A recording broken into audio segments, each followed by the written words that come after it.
there are some changes in effect. Pero para sa akin medyo bitin pa rin kasi marami hindi na po sa makatayo iwan hindi okay lang biglang hindi ka nakuli ng no. Pwede naman It's in other words, ang kasi natin dito ngayon is of course yung cost kasi of production is quite high. So, hindi ko naman masisisi yung mga producer ko minsan na para makapag-cut ng cost. Talagang kakat din na ng konti. In other words, bebend din na ng konti yung law.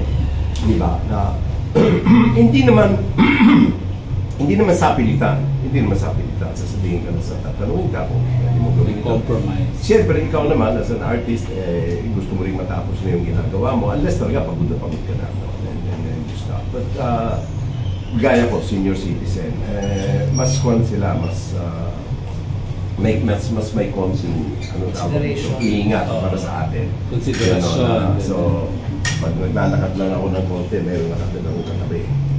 Alam mo dahil baka mapati. Alam mo yung mga gano'n. So, laging pag nagsasabi, ingat po kayo, may flashlight, pag dilim, so, yung mga gano'n, in a way, nakatulong.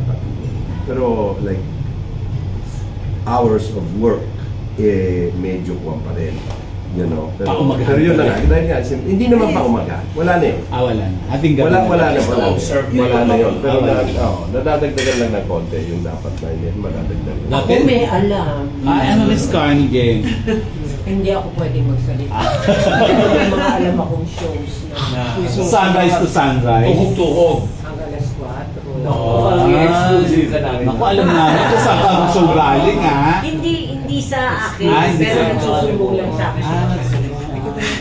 Pero ikaw, Sana daw, meron daw rumoronda. Implemented na siya, diba? Hindi kasi yan. Implemented yan lang. Ito na naman ako. Ang masasabi ko lang, parang kasi winash down ng konti yung nanggaling sa Kongreso na dumating sa Senado. Like the working hours of 2014, like I said. Pero, I mean, like I said, in general, there is a change, which is good. So, hopefully, yung mga darating, yung mga darating na mga bago ngayon na mga kuwan ay talaga magpalit na. Kasi dapat may ipin talaga eh. At ang problema kasi since walang union ng mga workers, walang ipin. Wala kayo. Wala. Yung actor. Kasali ako. Actor. Di ba po dapat siya Pwedeng kasali ka. O yun po, pwedeng magsumbong.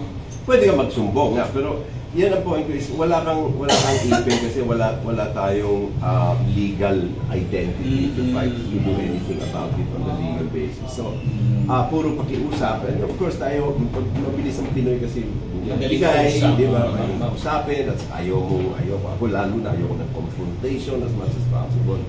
Ayoko makipag-confront. Pero yan sinasabi ko, dapat manggaling sa batas. Yung batas at saka dapat yung batas ay talagang matatag, dapat malakas at merong mag-i-implement yung batas na nasa tama. Like before, I remember before may ginagawa kami ni Dolphin na kiddie show. We had kids na cast. May tao from doon. Yeah, 6 hours lang talaga sila. Yun, after 6 hours, goodbye, finish all the ganda things. yun. Alam mo yung gano'n. At saka walang nagreklamo.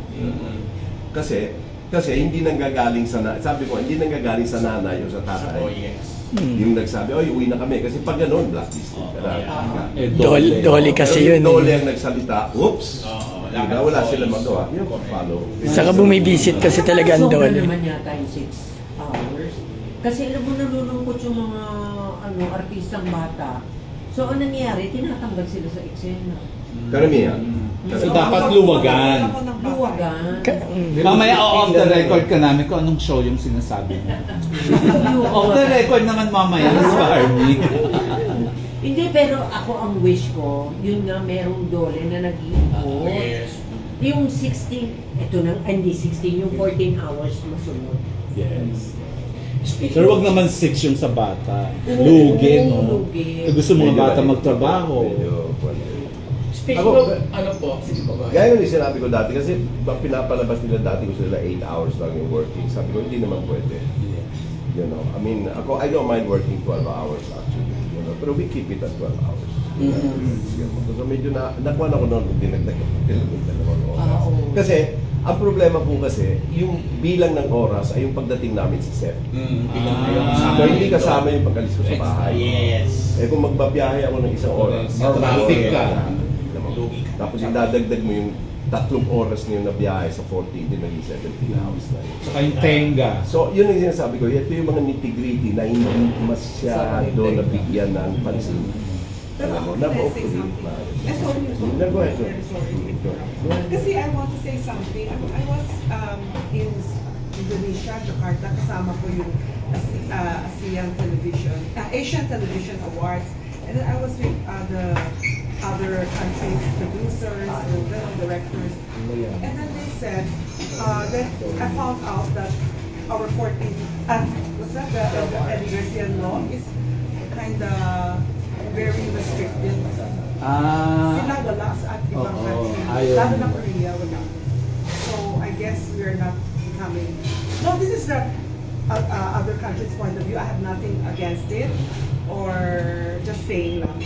Na they said it's very restricted. Ay, kanina nabitin yung question namin sa'yo. How did you start producing nga ba? Hindi mo pa nasagot kanina. Oh, okay. During pandemic, I said I want to do a... Ay, wag mo na po. More sila.